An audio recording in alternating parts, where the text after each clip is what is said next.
buenas tardes ya a todos. En esta ocasión me toca moderar la presentación, el comentario de este libro tan interesante que se llama La democracia bajo asedio, de don Sergio Muñoz Riveros, a quien tengo aquí a mi lado, y editado por Editorial Tajamar. Don Sergio es ensayista político, columnista de La Tercera, también escribe muchas veces en El Mercurio, estudió en la Universidad de Ámsterdam literatura, si no me equivoco, don Sergio. Así es. Literatura, y tiene sus posgrados en la Complutense de Madrid. Es además autor de varios libros.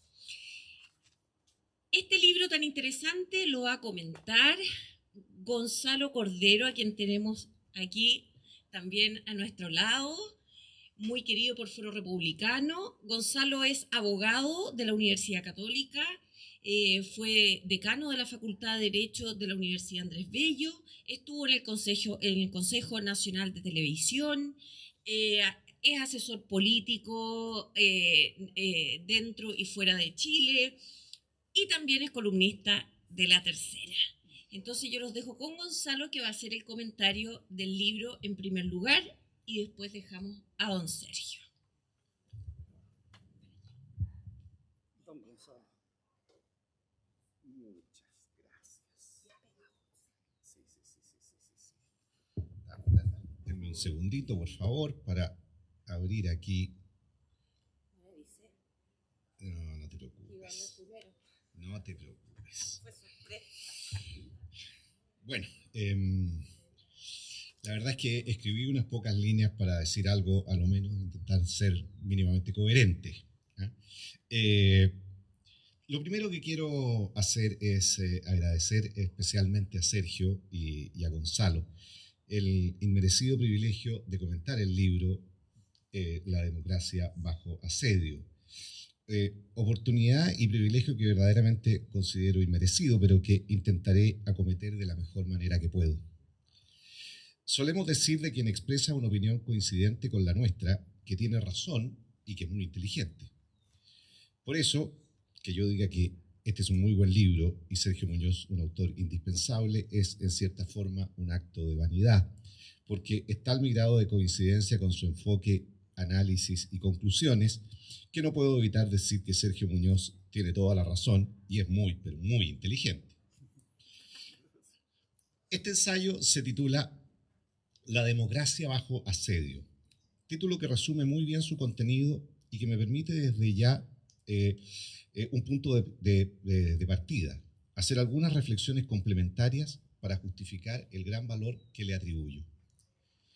Lo primero que me llama la atención y respecto de lo que quiero ahondar es que el título no usa un tiempo pasado, no dice la democracia estuvo bajo asedio, sino que la idea se expresa en un tiempo indefinido, perfectamente consistente con la realidad. Esto es que entre nosotros la democracia estuvo, está y seguirá estando bajo asedio. Por aquí es por donde quisiera comenzar.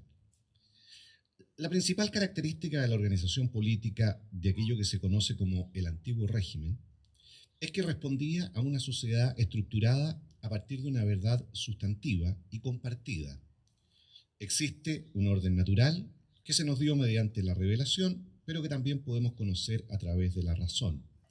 En el corazón del orden social y sus instituciones había una verdad que era trascendente y que obviamente tenía una naturaleza mesiánica, pero nacida del Mesías que dijo: mi reino no es de este mundo.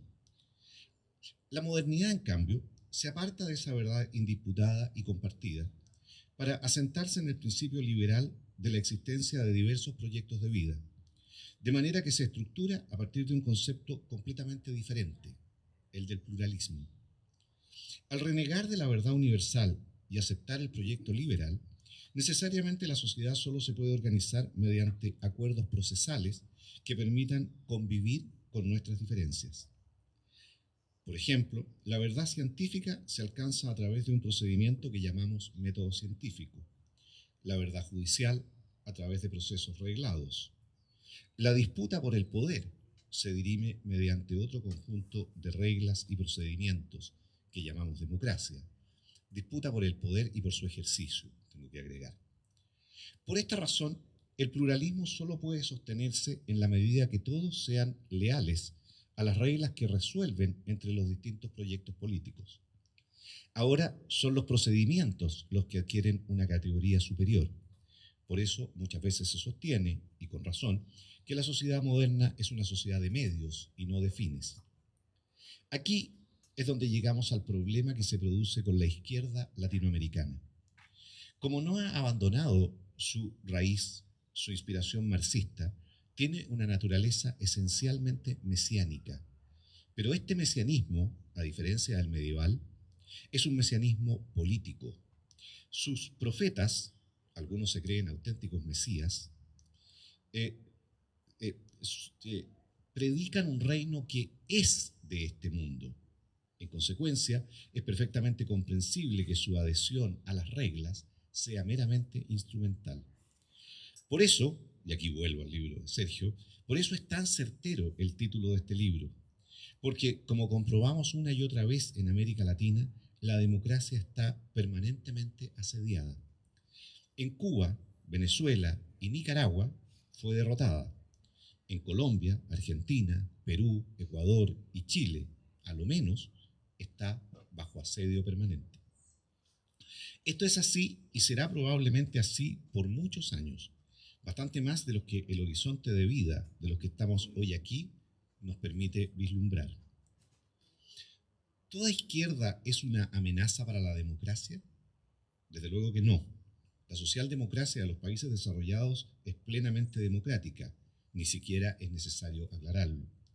Pero la izquierda latinoamericana, esa que se identifica con el llamado Grupo de Puebla, esa que votó convencida por el texto constitucional de la Convención y que concibe su proyecto político de una manera que los lleva a autoidentificarse en forma exclusiva y excluyente con el bien, la verdad y la justicia, esa sí que es una amenaza permanente.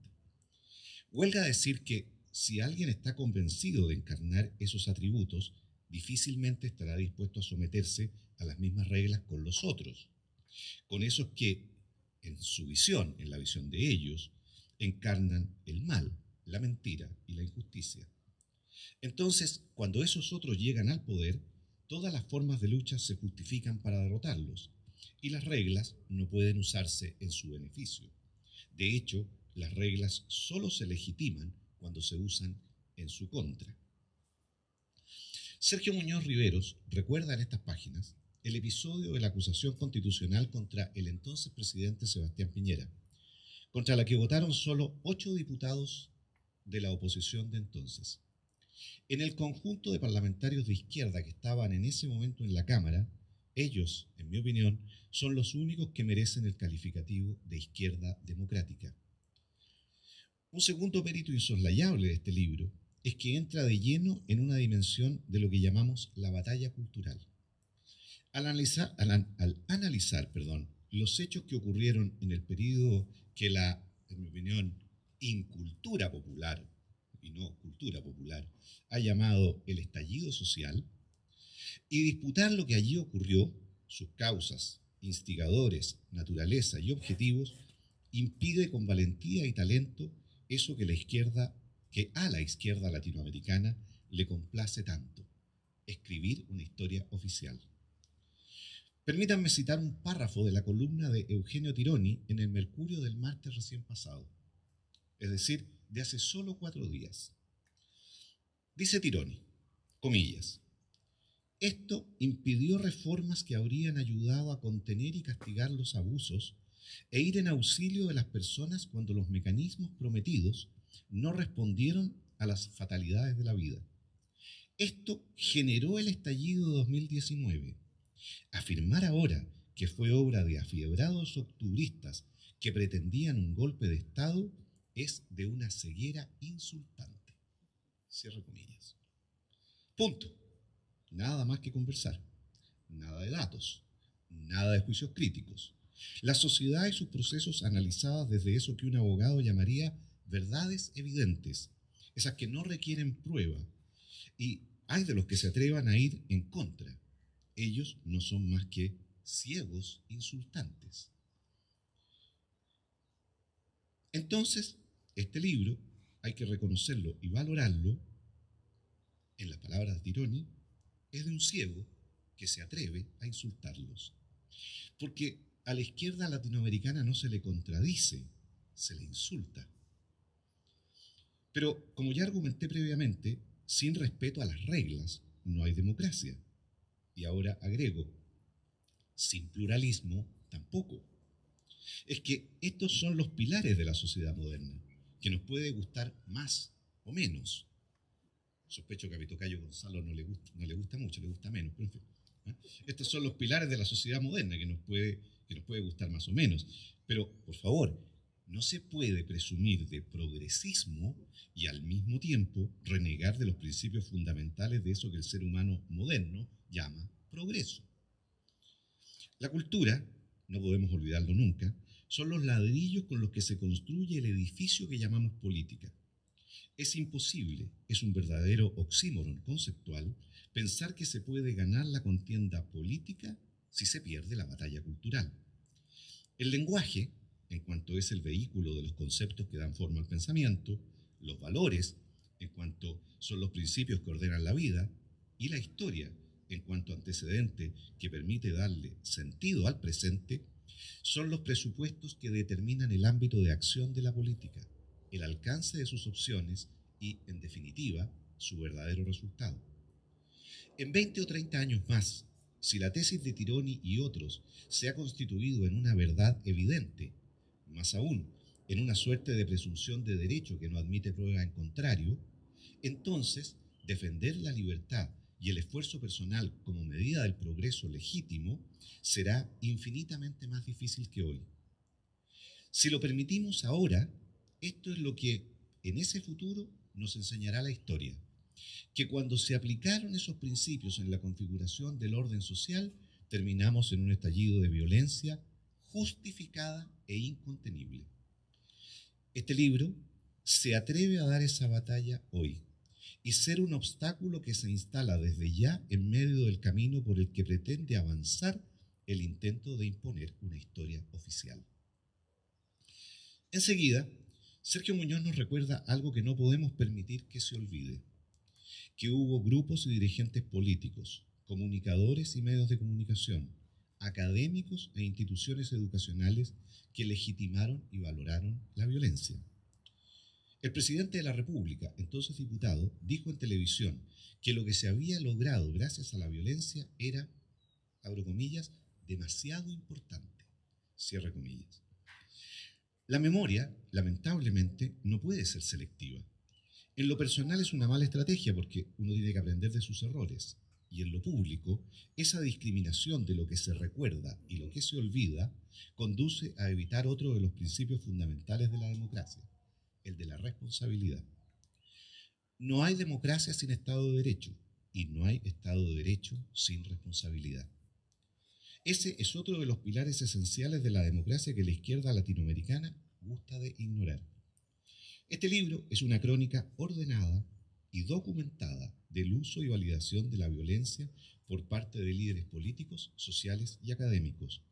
Es un obstáculo en medio del camino hacia la irresponsabilidad. Si hay un concepto verdaderamente valioso en la configuración del Estado moderno, es ese que define lo que llamamos el gobierno de la ley. Vale decir que el poder solo se puede ejercer sujeto a un conjunto de reglas previas, abstractas e impersonales, bajo las cuales quedamos sometidos todos, gobernantes y gobernados. Pero esto supone otro principio jurídico y político básico, que la ley tiene imperio, que se puede y debe hacer cumplir. Por eso, y para eso, al Estado moderno se le confiere el monopolio de la fuerza. Esa es también la principal garantía de la libertad individual, pues solo de esta manera podemos sostener fundadamente que nos gobierna la razón y no el arbitrio. Estas páginas nos muestran cómo, durante ese periodo de fines del año 2019, hubo un esfuerzo consciente, organizado y planificado para evitar el imperio de la ley, mediante la deslegitimación de la fuerza pública. Se produjo una inversión brutal de los roles. Al violentista que destruía, quemaba y atacaba a los defensores del Estado de Derecho se le llamó manifestante. Y se le revistió de un halo de legitimidad, mientras que al carabinero que intentaba restablecer el imperio de la ley, garantizar el orden público y recuperar los espacios comunes para la comunidad, se le llamó represor. Al ejercicio de la fuerza legalmente instituida se le llamó violencia. Y así, del gobierno de la ley, pasamos al gobierno de la calle.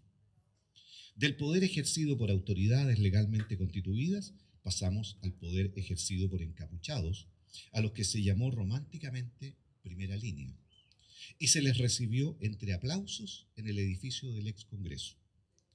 La democracia celebrando a sus verdugos.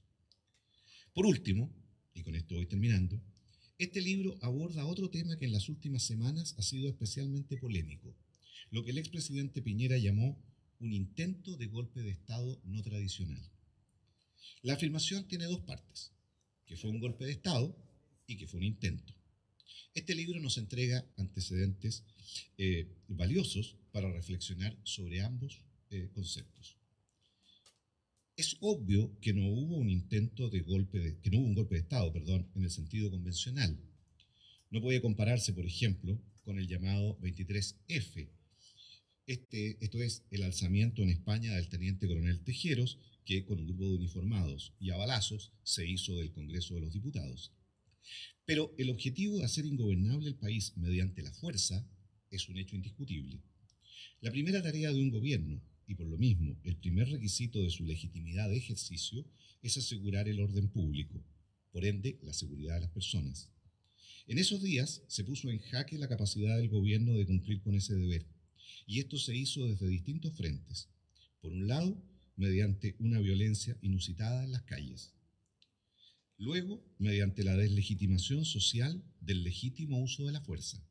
Después, mediante el acoso político, que se expresó nítidamente en la acusación constitucional que se intentó contra el presidente en ejercicio. Y por último, mediante el acoso judicial que algunos fiscales del Ministerio Público y algunos jueces de garantía llevaron adelante, en muchos casos de manera al menos imprudente y funcionales al objetivo de hacer ingobernable el país. Hoy sabemos, lo recuerda Muñoz Rivero, que el Palacio de Gobierno estuvo a punto de caer en manos de las hordas de delincuentes encapuchados, lo que habría llevado a una disyuntiva imposible: evitarlo con las Fuerzas Armadas a un costo de vidas enorme, o resignarse a entregar el principal símbolo del ejercicio democrático del poder. Si se hubiera llegado a ese punto, el gobierno habría dejado de ser tal, y su permanencia meramente formal habría sido imposible. Pero discrepo con la otra parte de la frase del expresidente. A diferencia del 23F, el 18 de octubre no puede llamarse realmente un intento de golpe de Estado. Es verdad que en parte lo fue, porque no lograron el objetivo principal de provocar la caída del gobierno, pero también es verdad que lograron otro objetivo demasiado importante para ignorarlo: la caída del orden constitucional.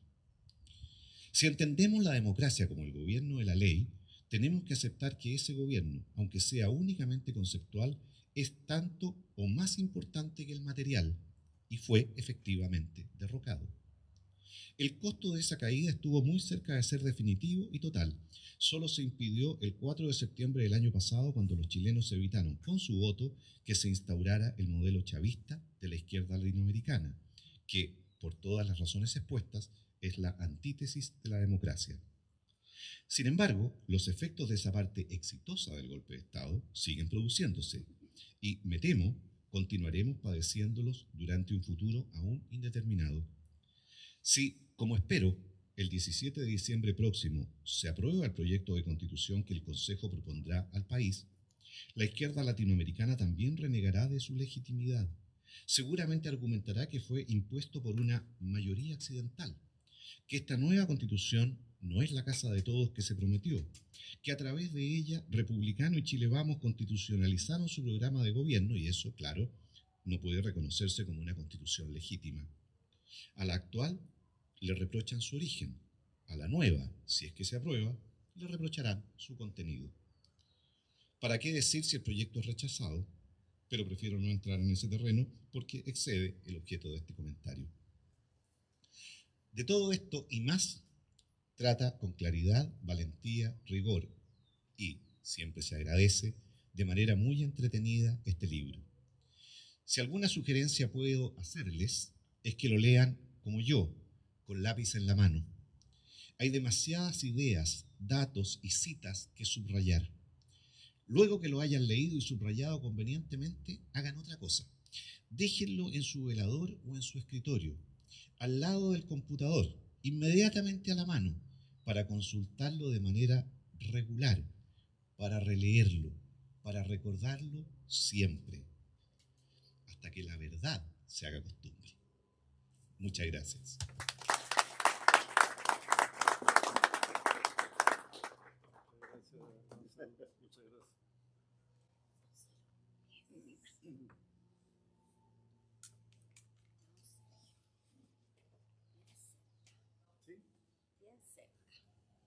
Gracias. Está haciendo calor. Sí, me estoy dando cuenta recién. En primer lugar, quiero agradecer al Foro Republicano, en particular a mi amigo Gonzalo Rojas, que no lo diviso por aquí,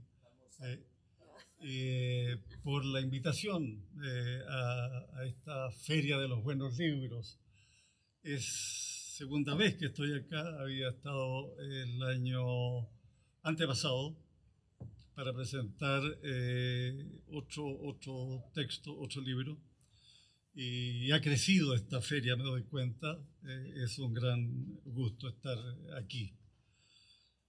Agradecer de manera muy especial a Gonzalo Cordero por sus generosas palabras, por su comentario muy agudo, por la lectura atenta que se nota que hizo de mi texto y la recomendación que hace. Me conmueve, por supuesto. Qué hermoso eso de que un libro propio pueda quedar en el velador de alguna gente, ¿verdad? Y que lo puedan consultar y que pueda servirles. ¿Qué tiempos hemos vivido desde 2019? Lo comentaba con algunos amigos y, claro, para quienes ya tenemos unos cuantos años y tenemos una memoria más larga, hemos vivido tiempos peores, eso es cierto. Yo tengo recuerdo de tiempos peores. Pero estos han sido, francamente, muy dañinos para nuestra convivencia, muy desorientadores para mucha gente. ¿Qué pasó hace 4 años? ¿Qué pasó? Estamos a pocos días de que se cumplan 4 años, del 18 de octubre. El primer capítulo del libro dice: el estallido no fue social. Parte por ahí. No fue social, que es lo que se ha repetido tanto, ¿verdad? Y con el adjetivo social se intenta ennoblecer lo innoble, porque como parte todo esto, ¿verdad? Con saqueos de supermercados, asaltos a edificios públicos, daño a la propiedad privada, el asalto y la destrucción de muchas estaciones del metro, la quema de iglesias. Lo he dicho más de alguna vez, creo que lo dije también en la presentación del libro de Luis Larraín hace un par de años. Yo, que no soy creyente, sentí frente a la quema de iglesias una congoja inmensa, porque pensé en mi madre católica, ¿verdad? En tanta gente que vio quemar, destruir y avasallar los templos a los que iba regularmente el día domingo, las ceremonias celebradas ahí, los bautizos, los matrimonios. Qué terrible, qué terrible. Si hay alguna señal de deterioro de la civilización, es eso precisamente. Y han sido quemados muchos otros templos en el sur, en la Araucanía, ¿verdad? Templos católicos y evangélicos. A ese grado la barbarie. Estallido social. Algunos todavía lo siguen repitiendo. ¿Qué tuvo de social todo esto? Aquí nos falta por saber todo lo que ocurrió hace 4 años. Sabemos una parte apenas, vamos reconociendo fragmentos de la verdad. Está por saberse mucho más. Desde luego el Congreso Nacional tendría que haber iniciado ya una investigación sobre el 18 de octubre, como la que hizo el Congreso norteamericano sobre el asalto al Capitolio, ¿verdad? Alentado por Donald Trump. Pero acá no ha habido eso, se han constituido muchas comisiones investigadoras sobre las más diversas cosas, pero no sobre esto. No es extraño, porque una investigación seria, rigurosa, revelaría las complicidades que en el propio Congreso Nacional hubo con la barbarie. Gonzalo recordaba recién ese homenaje infame a la primera línea, ¿verdad?, organizada por el ex senador chavista Navarro y otros que celebraron, chavista, con todas sus letras.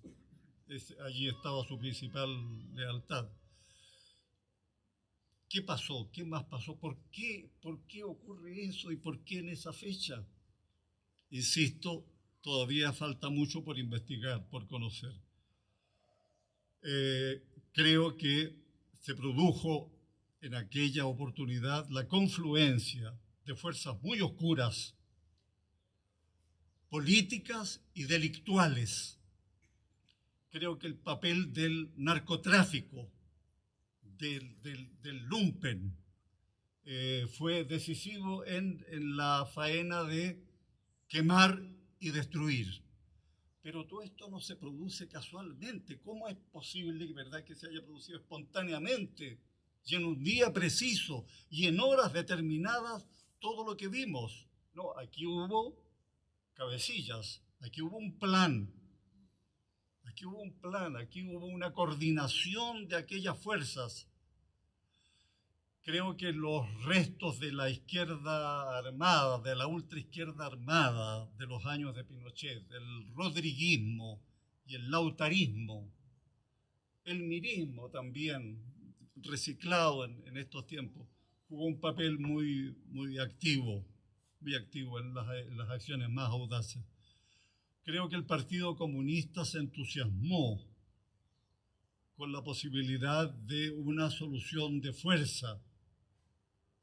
No es casual que el entonces jefe del Partido Comunista, Teillier, al día siguiente, el día 19, pidió la renuncia al presidente Piñera. Era como que había un reparto de papeles, ¿verdad? Algunos se encargaban de saquear los supermercados y otros, desde el Congreso, pedir la renuncia del presidente. ¿Qué produjo todo esto? Enorme desazón en la población, mucho miedo, muchas formas de encubrir el miedo que se hicieron funcionales a la acción destructiva del vandalismo, de los grupos que estaban operando. A ver, tiene que ver con esta actitud de algunos académicos, de columnistas, incluso periodistas, ¿verdad?, que intentaban demostrarle a los violentos que estaban a su lado, que no sospecharan de ellos. Creo que eso pasó mucho en la televisión, los canales de televisión. Imaginemos lo que habría sido un ataque a los canales de televisión por parte de los grupos que atacaron el metro, ¿verdad? Entonces era como para demostrarle a los grupos violentos, no, nosotros estamos con ustedes, nosotros estamos por las demandas sociales, por la igualdad, ¿verdad? No se les vaya a pasar por la mente equivocarse, ¿verdad? Los comentaristas de los matinales, ¿verdad? Y otros.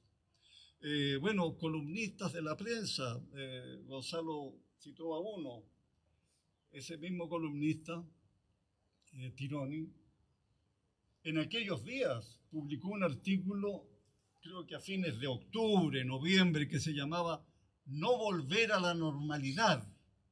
No volver a la normalidad, porque se suponía que la normalidad era la injusticia, la desigualdad. Entonces, esta ruptura era el intento de corregir las desigualdades, de hacer la justicia. La historia de la humanidad nos muestra que en nombre de la justicia se han cometido horribles injusticias, horribles injusticias. Lo vimos también acá, lo vimos también acá. Se ha celebrado el acto del día 25 de octubre en la Plaza Italia, ¿verdad? Ese que desafortunadamente la entonces intendenta de Santiago, Carla Rubilar, estamos obligados a nombrarla, pareció celebrar, incluso ella es la que inventa la expresión 1.000.000 o 1.200.000, dijo. He conversado con mucha gente que estuvo en el lugar, ¿verdad? Y nunca estuvo esa cifra, nunca pudo haber 300.000 personas, 500.000, y ya es mucho, ya son varios estadios nacionales repletos, ¿verdad? Allí, claro, todo eso creó la imagen de que era el pueblo el que se rebelaba, el que se levantaba contra la injusticia, y la prensa internacional dio cuenta de eso, la gran prensa, ¿verdad? Es decir, estaba oculto, ¿verdad? Un malestar muy profundo, ¿verdad? Y estalló espontáneamente. Nada hubo de espontáneo, me he convencido de eso, ya han pasado 4 años, sabemos más ahora. El presidente Piñera ha dicho este año que él enfrentó un golpe no tradicional. Y podemos entenderlo en el sentido de que no fueron los militares, ¿verdad? No fue una conspiración de militares la que actuó en este caso, sino que fue otra manera de operar. En realidad, creo que el objetivo fue llevar al país al caos, al desgobierno, producir una probable confrontación entre los grupos más activos del vandalismo con las fuerzas policiales e incluso militares, y que de ello pudiera derivar una masacre. Sí, y que eso hiciera inviable la continuidad del gobierno constitucional. Podemos imaginarnos lo que habría sido una masacre de varios cientos, ¿verdad?, de personas en la Alameda, en Plaza Italia, algo así. La verdad es que el gobierno, el presidente Piñera, se enfrentó a una situación muy difícil, hay que reconocerlo, muy compleja, con mucha confusión en las propias filas, ¿verdad?, de la centroderecha. ¿Qué decir la centroizquierda? Qué vergonzoso papel el de aquella centroizquierda, la antigua centroizquierda. Lo que hay ahora son los restos de esa antigua centroizquierda que gobernó bien con sentido nacional durante 4 gobiernos, solo 4. El segundo de Bachelet no entra en eso. Y la verdad es que habría sido terrible, desde luego. Hubo víctimas, desgraciadamente, claro, en diversos episodios, de diversa naturaleza. Gente que murió en un supermercado asfixiados, en Renca, entiendo, qué sé yo. Bueno, un saldo del punto de vista humano muy penoso, muy lamentable. Muchísimos carabineros heridos. Estoy pensando en aquellas carabineras quemadas y un letrero infame que leí en la Alameda, ¿verdad? Que se refería precisamente, se burlaba de aquel hecho de las carabineras quemadas. Hubo, insisto, coordinación, planificación y muchos recursos, muchos recursos. tengo antecedentes de que hubo pago a muchachos desempleados, qué sé yo, de las barriadas, de las poblaciones populares, que recibían un pago por la jornada de vandalismo, ¿ya? Por destruir lo que les indicaba. Estoy pensando en el Principado de Asturias, el restaurante, en Bustamante.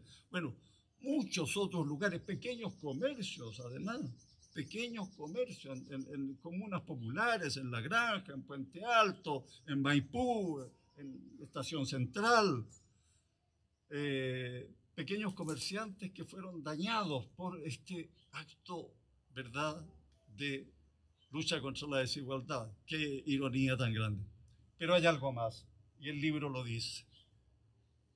Estoy convencido, lo dije el 2020, 2021, estoy convencido cada vez más de que hubo mano negra en el 18 de octubre. Mano negra extranjera. Eso se ha dicho poco, en general no se habla de esto, no se discute. Hubo un informe del cual se hace referencia en el libro de la propia Dirección de Inteligencia del Ejército, ¿verdad?, que se le entregó al ministro de Defensa en aquel tiempo, lo conoció el presidente Piñera. Hace apenas 2 semanas, un ex agente cubano de inteligencia dijo en el Mercurio que el estallido partió en La Habana. El estallido chileno partió en La Habana. ¿Cómo es posible esto? Y La Habana es la isla colonizadora de Venezuela. Qué caso tan increíble, ¿eh? Una pequeña isla que ha colonizado políticamente a un enorme país, ¿verdad?, que es Venezuela, desde Hugo Chávez en adelante. Creo que hubo participación de agentes venezolanos y cubanos en el 18 de octubre. Lo sabremos, habrá documentación en su momento. El ataque al metro. El ataque al metro no fue obra de manifestantes irritados, ¿verdad? No fueron jóvenes estudiantes o pobladores que estaban enojados, ¿verdad?, irritados, y que tiraron un fosforito al metro. No. Allí actuaron profesionales, expertos en sabotaje, ¿ya? He conversado de esto incluso con militares, con oficiales de la máxima graduación. Por eso es que llego a este convencimiento. Y el 18 de octubre nos dejó este país malherido, confundido, en donde se produjo un retroceso económico evidente, un retroceso institucional, de los hábitos cívicos. Creció la delincuencia. El octubrismo nos dejó como herencia eso. No conocíamos estos casos de asesinatos por encargo. No se conocían en Chile esto. Bueno, creció todo aquello, ¿verdad? Hay una herencia envenenada en nuestra convivencia, de la cual el país ha ido recuperándose, haciendo los esfuerzos posibles. Y de allí todo lo que vino, la confusión, ¿verdad?, el desgraciado momento en que el gobierno del presidente Piñera y él mismo creyó que poniendo la discusión en el foco constitucional, ¿verdad?, se ganaba la paz. No se ganó la paz, ¿verdad? El acuerdo del 15 de noviembre no sé cómo se puede defender, porque ese es el comienzo de un gran extravío, de una gran confusión, ¿verdad? 2 semanas después del acuerdo del 15 de noviembre, que inicia el proceso constituyente, se presenta la primera acusación constitucional contra el presidente Piñera, la presidenta del Partido Comunista y del Frente Amplio. Y todos los partidos que habían firmado el acuerdo del 15 de noviembre, el Partido Socialista, el PPD, la Democracia Cristiana, en fin, todos ellos, el Frente Amplio, todos ellos votaron a favor de la acusación contra el presidente Piñera. 2 semanas después del 15 de noviembre. Bueno, aquí ha pasado de todo. Hemos visto las miserias de la política en su máxima expresión. Ya vimos lo que fue la convención, ¿verdad? Fue muy entretenido el relato que hizo Renato Garín acá de su propia experiencia. El país estuvo al borde del barranco, francamente, al borde del barranco. Si nos hacemos la idea de qué habría significado aprobar aquel proyecto de constitución, el mayor beneficiado del rechazo de aquel proyecto de constitución fue Gabriel Boric. No sé si se habrá dado cuenta a estas alturas. El mayor beneficiado siguió gobernando con la constitución actual, la vigente, ¿verdad? Dura de matar, ¿ah? Dura de matar la constitución vigente, hay que reconocerlo. ¿Ya? Siguió gobernando con las atribuciones de esa constitución, de verdad, que le permiten representar al país en las Naciones Unidas, ser invitado a las ceremonias de las Fuerzas Armadas, en fin, todo lo que el jefe de Estado tiene de acuerdo a las atribuciones de la constitución actual. Fue el principal beneficiado. En un régimen parlamentario, la derrota en el plebiscito del 4 de septiembre habría obligado a Boris a renunciar. Pero siguió tan campante, ¿verdad? Tan campante.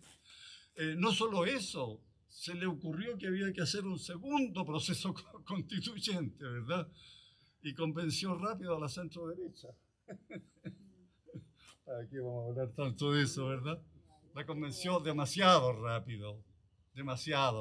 Corrieron los dirigentes de Renovación Nacional, la UDI, Evópolis, corrieron a La Moneda, como que estaban preocupados de que Boris no se deprimiera. Como que estaban preocupados de... Se pudo dejar pasar un tiempo, no sé, unos 3 meses, unos 4 meses, dejar pasar para que los derrotados masticaran la derrota, en el sentido de que pensaran, ¿verdad?, por qué se había producido, sacaran cuenta, ¿verdad?, miraran hacia adelante. Habría sido útil dejar pasar ese tiempo. Bueno, pues no, se hizo de inmediato. Dice, firme el acuerdo ese que levantó el entonces senador Elizalde, ¿verdad? El acuerdo por Chile. Bueno, y esto nos llevó acá. Lo que no esperaban era lo que pasó el 7 de mayo. Pues. El 7 de mayo. Si ese día hubiera habido elección presidencial, el 7 de mayo de este año, la coalición o el representante de Republicanos y Chile Vamos habría ganado en primera vuelta. Si hubiera sido una elección presidencial el 7 de mayo. No lo esperaba Boris, ni sus ministros, no lo esperaban, ¿verdad? El Partido Republicano se convierte en el primer partido del país. Bueno, Chile Vamos tiene una representación importante, tienen la mayoría, 33 representantes en el Consejo, el nuevo Consejo, ¿verdad? Y ahora estamos a 9 semanas de una nueva votación. Con esas serían 5 votaciones nacionales respecto del asunto constituyente. El país no tenía un problema constitucional en 2019. Tampoco lo tiene hoy. El país ha seguido funcionando, mal que mal, a pesar de todos los problemas, con las reglas actuales, ¿verdad? Y la izquierda gobernante, ya perdió. Por angas o por mangas, como se decía antes. Por angas o por mangas. Si es aprobado el nuevo proyecto, ganó la mayoría de derecha del Consejo, ¿verdad? Es el proyecto, ¿verdad?, que niega todo lo que quería la Convención. ¿Ya? Y si es rechazado, se continúa con la Constitución actual, la de los 4 generales, dijo Boric. No lo es. Y aquí hay todo un tema, el libro también se mete en eso. Tuvimos una transición democrática que aseguró la paz interna, la estabilidad y una base sólida para el progreso económico y social con aquel texto que partió con un pecado original, ¿verdad? Se lo escuché decir a Carlos Cáceres incluso en una reciente reunión. Claro, no había ni registros electorales en el plebiscito del año 80, ¿verdad?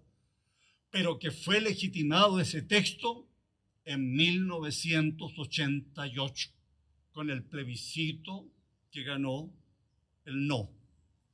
Ese es el momento de legitimación. Y luego vienen las elecciones plenamente legítimas, la primera elección presidencial que gana el presidente Elwin, la siguiente, la parlamentaria, ¿verdad?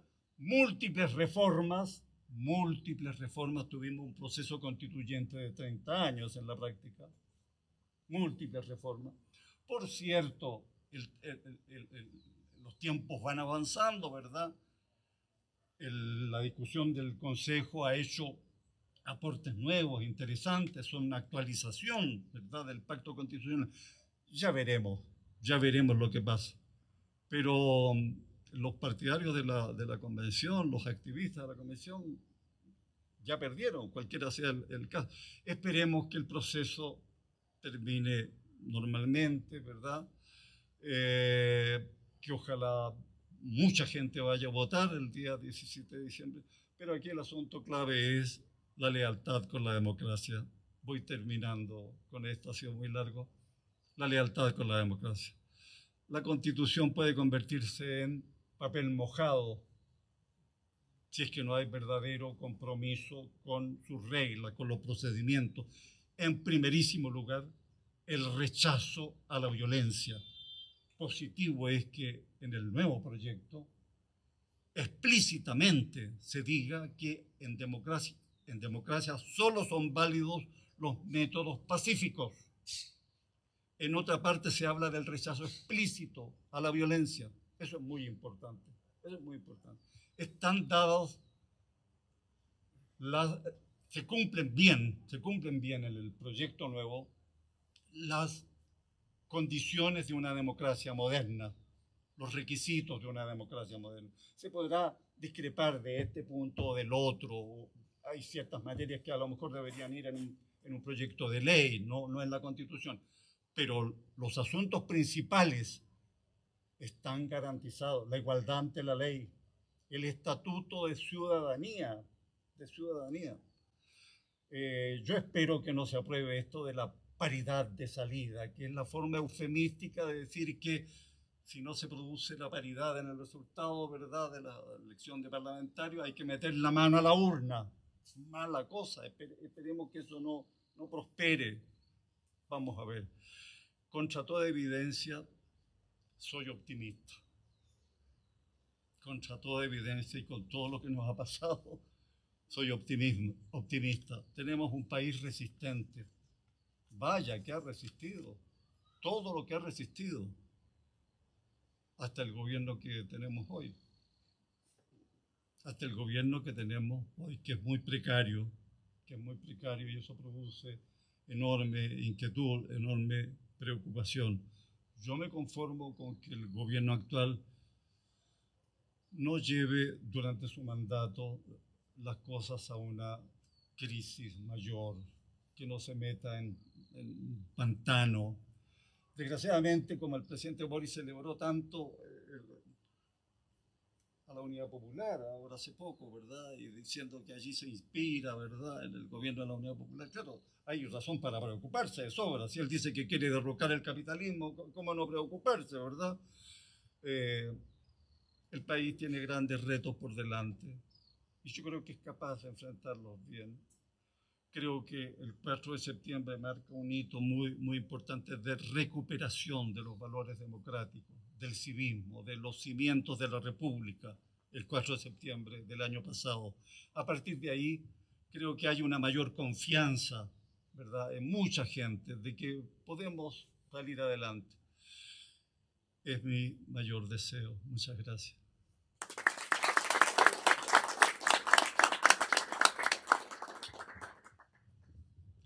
Muchas gracias, don Sergio. Muchas gracias, Gonzalo. No sé si alguien tiene alguna pregunta o algún comentario. Ojalá pregunta, si es comentario cortito. ¿Ah? Gracias, Tomás. Muchas gracias, Sergio. Sensacional la exposición. Pero mira, el título dice... Más fuerte. Tu título dice democracia... Ahí está, democracia bajo asedio, ¿no? Bien. Entonces lo planteo como un ejemplo que tú mismo viste, ¿cierto? Que dice, oye, destruyeron los metros, destruyeron las otras cosas, pero no destruyeron los medios de comunicación. Ah, ¿por qué? Los necesitaban. ¿Por qué los necesitaban? Porque tienen que generar mayoría. Por comunicación generan mayorías. Entonces, la democracia como fundamento y no como organización del Estado. ¿No crees tú que el verdadero problema que nosotros tenemos es que, a propósito de buscar la verdad, no necesariamente las mayorías, que son orquestadas, fabricadas, prefabricadas, influidas, etcétera, provocan falsas mayorías con falta de verdad y en el momento se podemos elegir cosas falsas? ¿Qué te parece que eso está sucediendo en Chile como está sucediendo en muchas partes del mundo? Sí, nos podemos equivocar, los pueblos se pueden equivocar gravemente, elegir mal, votar mal, pero es la forma civilizada de zanjar las diferencias. Somos diferentes, ¿verdad? Y la manera de convivir en la diversidad, en la diferencia, son estas reglas, estas normas que tenemos que hacerlas cumplir, ¿verdad? El Estado de Derecho, la defensa del Estado de Derecho. Creo que no hay nada más esencial que eso. Eso incluye el monopolio de la fuerza, que este gobierno, ¿verdad?, por el discursito, ¿verdad?, que defendieron en los años anteriores, le ha costado tanto entender esa parte. La Araucanía sigue siendo una herida sangrante, ¿verdad? Y en algún momento habrá que imponer la paz en esa zona. Habrá que hacerlo. Tienes razón. Las verdades, ¿verdad?, pueden ser muy discutibles, las verdades que se imponen, ¿verdad? Pero tenemos que defender las normas, las reglas que nos permiten zanjar las diferencias. Y es la democracia representativa. Ahí al fondo primero estaba... Sí, porque estaba antes. No le estamos Es la regla. ¿Tiempo a nadie? A nadie. Hay una pausa. Muchas gracias. Y don Sergio, y saludo también a don Gonzalo y a señorita. Y yo comparto sus sospechas y también soy mal pensado con respecto al estallido social. Pero ojo, yo quiero acotar una cosa y también le quiero preguntar si usted nos genera sospecha en un asunto. Todos miramos hacia Cuba y Venezuela, que tenían y tienen interés en llegar a Chile a su órbita. Pero también, ojo, hubo una actitud muy sospechosa de la prensa del primer mundo. La BBC, los ingleses, que algunos creen que son amigos nuestros, está la sede del indigenismo más ramplón en Bristol, pero qué buenos amigos, bueno, en fin. La BBC se dedicó a blanquear el estallido social, la Deutsche Welle. Bueno, que está el señor Cáceres, que usted creo que a lo mejor lo conoce, que formó el departamento en español de la Deutsche Welle y tiene un seco muy marcado. La prensa europea en general no distó mucho. Y acá en Chile, el primer canal que blanqueó el estallido social fue Chilevisión. Chilevisión era propiedad de un grupo norteamericano, la Warner, en ese momento, si no me equivoco, muy ligado al Partido Demócrata. Y estos niños que están en el gobierno ahora habían viajado, que tienen más o menos mi edad, pero incluso son mayores, pero no importa. Habían viajado a Nueva York unos meses antes del estallido social. Ojo, nosotros miramos a estos que se vistan de verde olivo, hablan como compañeros y claro, son los más evidentes. Pero hay algunos que nos palmotean la espalda y algunos países en el primer mundo que nos felicitaban a Chile y por abajo decían, a Chile hay que bajarlo. Ojo. Muchas gracias, Sergio. Es cierto lo que tú dices, pasó todo eso, la prensa extranjera se dejó llevar por estas consignas de acá. Bueno, los corresponsales seguían el pensamiento correcto, por así decirlo. En Europa está muy extendida esta idea de celebrar las revoluciones lejanas, ¿verdad? Mientras no les afecten directamente. Chile progresó sin revolución progresó de verdad, por el camino, ¿verdad?, de las reformas, de los grandes acuerdos, de los grandes consensos, la economía de mercado, con las regulaciones debidas, las regulaciones que introdujo el régimen democrático, ¿verdad?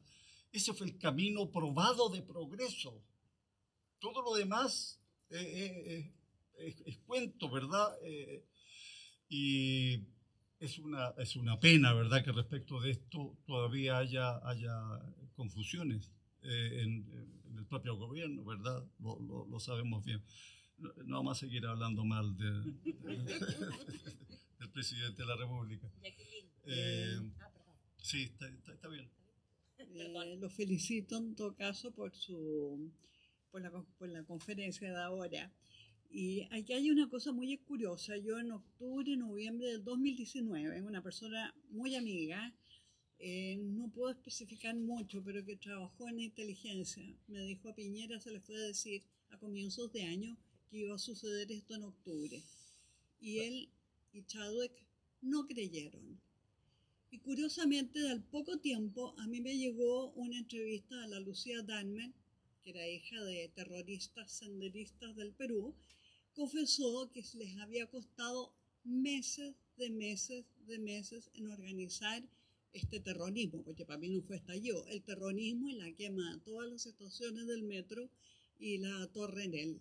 Y Piñera se había ido a comer pizza para celebrar a su nieto, así que esa actitud de él para mí fue muy extraña, porque una persona, un presidente de la República, que realmente se considera un verdadero presidente de la República, no se va a comer pizza con un nieto y se dedica a ordenar lo que está pasando en Chile y llevar a las Fuerzas Armadas al orden. Entonces, esto fue muy extraño. A mí cuando me lo dijo, fue una persona 100% de mi confianza, que yo he recibido información que no la mando a nadie, porque la gente no entiende. Si aquí la media chilena no lee, y lo único que está pegado al celular, a la televisión y al diario. Y creen lo que dice el diario, que hoy en día está toda la presa en manos de la izquierda, entonces ellos dicen lo que a ellos les da la gana. Su artículo lo leí el otro día porque me lo mandaron, porque es muy bueno. Pero esa es la verdad, que la desinformación es brutal. Y los canales extranjeros están todos en manos de la izquierda también. O sea, manipulan todo. Entonces la gente, como no lee, se cree todo lo que le dicen. Yo voy a alguna población y la gente de las poblaciones son mucho más avispadas. Me dan argumentos que uno dice que es extraordinario. Gente que no tiene las opciones de comprarse los libros y poder leer, es el más sentido común. Pero esa misma gente votó como votó el 4 de septiembre y votó como votó el 7 de mayo, ¿verdad? Se ha ido avispando más gente, yo creo. Respecto de lo que dice las señales que hubo previas al 18 de octubre, ¿para qué vamos a tratar mal al presidente Piñera, verdad? La pasó mal, la pasó muy mal en aquellos días. Creo que cometió un error del cual creo que está consciente. Y creo que con el paso del tiempo habrá un juicio más equilibrado respecto del papel que él cumplió, de cómo actuó en aquel momento. La pensión garantizada universal, a pesar de todo lo ocurrido, ¿verdad?, fue parte de la herencia dejada. Él está muy interesado en que el proceso actual tenga resultados y lo entiendo perfectamente. Yo creo que el país puede salir adelante, ¿verdad? Y que somos mayoría los que no queremos nuevas aventuras, nuevas locuras, ¿verdad? Y que queremos que el país tenga paz y tenga progreso real. La situación económica es muy complicada, y se va a necesitar un esfuerzo grande para que el país retome el camino del crecimiento, de la creación de empleo, ¿verdad? Y la atención de las urgencias sociales. Esperemos que sea posible. Bueno, Leira, no, está bien. Muy corta. No, sí, yo soy súper breve. Bueno, yo nací, ¿no? Consulta, el capítulo 1 de su libro señala el estallido social y el critica. estallido no fue social. No fue social, aceptando la palabra estallido. Con todos los elementos, ¿por qué no se empieza a criticar también la palabra estallido? Porque estallido evoca como una espontaneidad, y con todos los elementos que usted mismo señaló y ha señalado cada uno de los que estamos aquí, no hay espontaneidad. Tú estudias estudias de lingüística o letras? Derecho. Para mí es más revuelta. Derecho. Para mí es más revuelta Derecho. que estallido. Te doy la razón. La palabra estallido también da la idea de algo que surgió espontáneamente. Pero fue la palabra social, ¿verdad? La que introdujo toda esta idea. Yo recuerdo que parece que en el libro La democracia necesita defensores, hago referencia a que hubo un obispo de la Iglesia Católica que en aquellos días terribles publicó un artículo que se llamaba Nuestros saqueadores. Nuestros saqueadores. Algo así como estos pobres, ¿verdad? A los que les faltan tantas cosas, y que están, ¿verdad?, discriminados. ¿Cómo nos van a saquear? ¿Verdad? Algo como eso, ¿verdad? El buenismo, pero ya... claro, superlativo. Yo creo que tenemos que sacar todas las conclusiones de vida de la experiencia, ¿verdad? De estos años, que son muchas, ¿verdad? Va a dar para muchos estudios. Las propiedades de la violencia, cómo la violencia fue capaz de hacer retroceder la cultura democrática en nuestro país. Las propiedades del miedo también es un gran tema, las propiedades del miedo, y cómo el miedo adquiere distintas apariencias, ¿verdad? Un miedo que se reviste a veces de actitud comprensiva respecto de la lucha callejera, ¿verdad? Pero que es miedo al final, ojalá todo aquello pase lejos, es decir, alguien que vive en Vitacura y que ve que se están quemando comercios en Puente Alto o en Maipú, entonces lo aplaude, lo celebra, lo comprende, porque está seguro que no van a llegar a Vitacura, ¿verdad? ¿Qué fue lo que pasó? O a La Reina, o qué sé yo. Le pasó a mucha gente. La violencia fue comprendida, por así decirlo, ¿verdad?, por demasiada gente, y eso sí que es grave. Creo que ha venido un proceso de regeneración de la valoración de la cultura de la libertad. Y yo creo que ese proceso va a seguir avanzando. Gracias. Un aplauso para don Sergio, para Gonzalo. Le agradecemos, don Sergio, le agradecemos, Gonzalo, porque ha sido un privilegio para mí estar escuchándolo. Nunca había estado al lado suyo. Me encantaría invitarlo a mi casa. ¿Qué quiere que le diga? Llévese un regalito del foro. Vaya. Un regalito para Gonzalo también. Mira tú. Muchas gracias. Salimos regalados. La próxima presentación va a ser a las 2. Bien, así que ahora pueden ir a darse una vuelta por los libros, comprar muchos libros, tomarse un vasito de agua, comer alguna cosita. Muchas gracias.